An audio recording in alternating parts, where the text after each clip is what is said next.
नमस्कार जी, राम राम सबको। National emergency के बाद जो दूसरी इमरजेंसी पावर हमारे राष्ट्रपति के पास है उसे कहते हैं कॉन्स्टिट्यूशनल इमरजेंसी।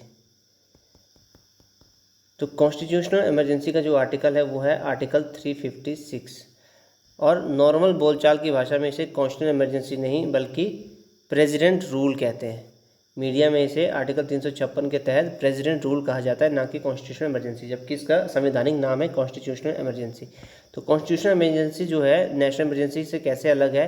नेशनल इमरजेंसी पूरे भारत में लगाई जाएगी जब लगाई जाएगी, लेकिन जो हमारे प्रेसिडेंट रूल है वो किसी एक राज्य में लगाया जाएगा। मान लो हिमाचल में या बंगाल में, मणिपुर में। जैसे आजकल डिमांड की जा रही है कि मणिपुर में नेशनल प्रेसिडेंट रूल लगा देना चाहिए, क्योंकि वहाँ पर जो लॉ एंड ऑर्डर सिचुएशन है बहुत जो है हाथ से निकल चुकी है, बहुत बुरा हाल है। तो वहाँ तो इस समय प्रेसिडेंट ये सोच सकता है कि मणिपुर में जो लॉ एंड ऑर्डर है, जो सिचुएशन है, जो वो या फिर जो सरकार है वो कॉन्स्टिट्यूशन के प्रोविजन के हिसाब से नहीं चल रही है। तो जब भी सरकार को या फिर जब भी राष्ट्रपति को ऐसा लगता है आर्टिकल 356 के तहत कि किसी राज्य की जो सरकार है, किसी राज्य की जो सरकार है वो कॉन्स्टिट्यूशन के हिसाब से, प्रोविज़न ऑफ द कॉन्स्टिट्यूशन के हिसाब से नहीं चल रही है, तो प्रेसिडेंट उस स्टेट में प्रेसिडेंट रूल इम्पोज कर सकता है। और साथ ही एक और आर्टिकल है आर्टिकल 365। आर्टिकल 365 के अनुसार यदि सेंट्रल गवर्नमेंट की किसी लॉफुल डिमांड को या लॉफुल डायरेक्शन को अगर स्टेट गवर्नमेंट पूरी नहीं कर पा रही है, तो राष्ट्रपति ये अनुमान लगा सकता है कि उस राज्य में जो लॉ एंड ऑर्डर है वो या फिर जो उस राज्य की जो गवर्नेंस है वो कॉन्स्टिट्यूशन के हिसाब से नहीं चल रही है। ठीक, यानी सेंटर ने कुछ डायरेक्शन दिया स्टेट को करने के लिए, लेकिन स्टेट ने उस पर कंप्लाई नहीं किया, तो उस ग्राउंड पर भी राष्ट्रपति जो है राष्ट्रपति शासन लगा सकता है। तो यानी राष्ट्रपति शासन लगाने के दो ग्राउंड बने। एक आर्टिकल 356 के तहत राष्ट्रपति अपनी मर्जी से जब उसको लगेगा कि कॉन्स्टिट्यूशन इमरजेंसी आ गई है, कॉन्स्टिट्यूशनल के हिसाब से कॉन्स्टिट्यूशनल प्रोविजन जो है फॉलो नहीं किए जा रहे हैं स्टेट में, कॉन्स्टिट्यूशन इमरजेंसी लगा देगा प्रेसिडेंट। और दूसरा क्या, आर्टिकल 365। आर्टिकल 365 कहता है कि जब स्टेट जो है सेंटर के कहे गए डायरेक्शंस को फॉलो करने में असमर्थ रहता है, तो राष्ट्रपति अगर ये सोचता है कि इस समय इस स्टेट में जो गवर्नेंस है वो कॉन्स्टिट्यूशन के हिसाब से नहीं चल रही है, तो यह सोचने के बाद वो आर्टिकल 365 के तहत उस राज्य में इमरजेंसी लगा सकता है। आर्टिकल 356 के तहत देखो, आर्टिकल 365 से नहीं लगेगी इमरजेंसी, इमरजेंसी लगेगी प्रेसिडेंट रूल या फिर कॉन्स्टिट्यूशन इमरजेंसी लगेगी आर्टिकल 356 से ही लगेगी। लेकिन हाँ, आर्टिकल 365 एक ग्राउंड हो सकता है किसको लगाने का, प्रेसिडेंट रूल को इम्पोज करने का। अगर आपसे पूछेंगे कि प्रेसिडेंट रूल का आर्टिकल कौन है, तो वो आर्टिकल 356 ही है। ठीक, अच्छा, जब राष्ट्रपति शासन किसी या कॉन्स्टिट्यूशनल इमरजेंसी किसी स्टेट में घोषित कर दी जाती है, तो क्या होता है, उस राज्य की जो लेजिस्लेटिव असेंबली है, उस राज्य की जो विधानसभा है, उसका काम पार्लियामेंट के पास चला जाता है। तो जब सरकार चाहे उस राज्य के लिए कानून बनाना, तो उसकी लेजिस्लेटिव असेंबली को रद्द करके वो वाला काम किसे दिया जा सकता है, पार्लियामेंट को। पार्लियामेंट करेगी ये काम। एग्जाम्पल के लिए, जब धारा 370 हम लोगों ने जम्मू कश्मीर से हटाई, तो वो कैसे हटाई जम्मू कश्मीर से धारा 370? हमने जम्मू कश्मीर की लेजिस्लेटिव असेंबली को रद्द कर दिया और इसका काम दे दिया अपनी पार्लियामेंट को। फिर जम्मू कश्मीर के लेजिस्लेटिव असेंबली का काम दे दिया पार्लियामेंट को। पार्लियामेंट ने फिर एक रेजोल्यूशन साइन किया जम्मू कश्मीर की तरफ से कि हम लोग को 370 नहीं चाहिए, धारा 370, और प्रेसिडेंट ने उस रेजोल्यूशन को पकड़ा। अच्छा, नहीं चाहिए, ठीक है, जम्मू कश्मीर की असेंबली ने हमें बोल दिया तो हम धारा 370 को हटा देंगे। हटाई किसने? प्रेसिडेंट ने। बोला किसने? पार्लियामेंट ने बोला। लेकिन वो ऐसा नहीं मानेंगे कि पार्लियामेंट ने बोला। क्यों? क्योंकि जम्मू कश्मीर की जो लेजिस्लेटिव असेंबली थी वो हटा दी गई थी, प्रेसिडेंट रूल लगा था वहाँ पे। तो जम्मू कश्मीर की लेजिस्लेटिव असेंबली का काम किसके पास चला गया था? पार्लियामेंट के पास।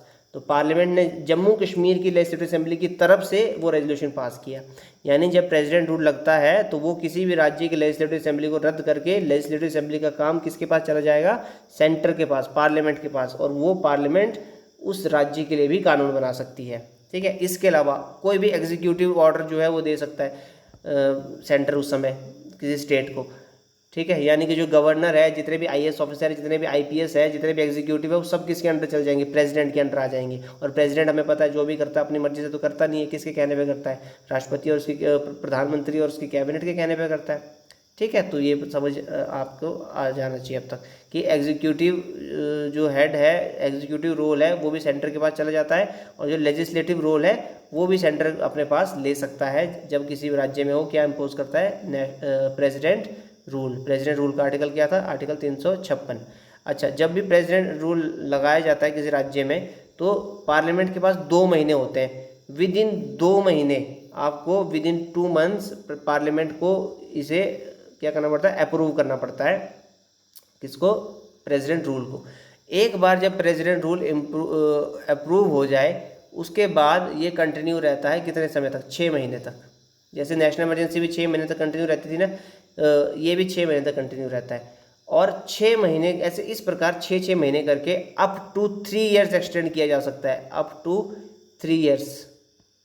देखो, नेशनल इमरजेंसी को कितने समय तक एक्सटेंड किया जा सकता था? 6 महीने करके, अनलिमिटेड टाइम तक, ठीक है, अनस्पेसिफाइड टाइम तक, जितने मर्जी साल तक कर सकते थे। लेकिन प्रेसिडेंट रूल आपको 3 साल बाद हटाना ही पड़ेगा। 6 महीने करके आप मैक्सिमम 3 साल तक एक्सटेंड कर सकते हो। किसको? राष्ट्रपति शासन को, प्रेसिडेंट रूल को या कॉन्स्टिट्यूशनल इमरजेंसी को। ठीक है।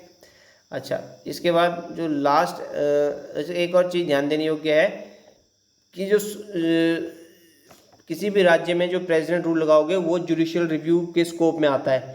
यानी जैसे अभी हाल ही में उत्तराखंड, पिछले साल की बात है, उत्तराखंड में लगाया था, महाराष्ट्र में लगाया था सेंट्रल गवर्नमेंट ने प्रेसिडेंट रूल, लेकिन सुप्रीम कोर्ट ने हटा दिया। बोला नहीं, सुप्रीम कोर्ट भी हटा सकता है और हाई कोर्ट तक भी हटा सकता है। किसी भी राज्य में अगर मालाफाइड तरीके से प्रेसिडेंट रूल लगाया गया है तो वो जुडिशियल रिव्यू के दायरे में आता है और सुप्रीम कोर्ट और हाई कोर्ट उस प्रेसिडेंट रूल को हटा सकते हैं सेल्फ कॉग्निजेंस लेके, या फिर कोई PIL वगैरह फाइल करता है उसके बाद हटाया जा सकता है। तो क्या ध्यान क्वेश्चन ऐसा आएगा कि क्या जो प्रेसिडेंट रूल है वो जुडिशियल रिव्यू के स्कोप में है? तो हाँ, है।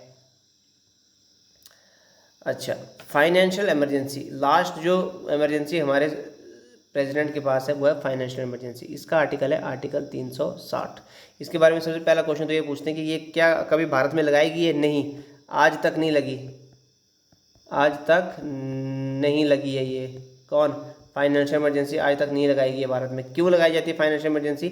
जब प्रेसिडेंट को लगता है कि भैया हम भी पाकिस्तान के जैसे भूखे नंगे हो गए हैं, यानी कि फाइनेंशियल स्टेबिलिटी और क्रेडिट ऑफ इंडिया, यानी कि ऐसा हो सकता है कि हमने दुनिया से बहुत ज़्यादा पैसा उधार ले लिया है कहीं से और एकदम से अब हम लोग चुका नहीं पा रहे हैं। ऐसी स्थिति में बैलेंस ऑफ पेमेंट की क्राइसिस आने वाला है भारत में, तो उस समय पर हम लोग फाइनेंशियल इमरजेंसी लगा सकते हैं जब भारत सरकार के पास पैसे खत्म हो रहे हैं। मतलब जब भारत सरकार के पास पैसे खत्म हो रहे होंगे तो फाइनेंशियल इमरजेंसी लगा दी। उससे क्या होगा? इफेक्ट ऑन फाइनेंशियल इमरजेंसी से क्या होगा?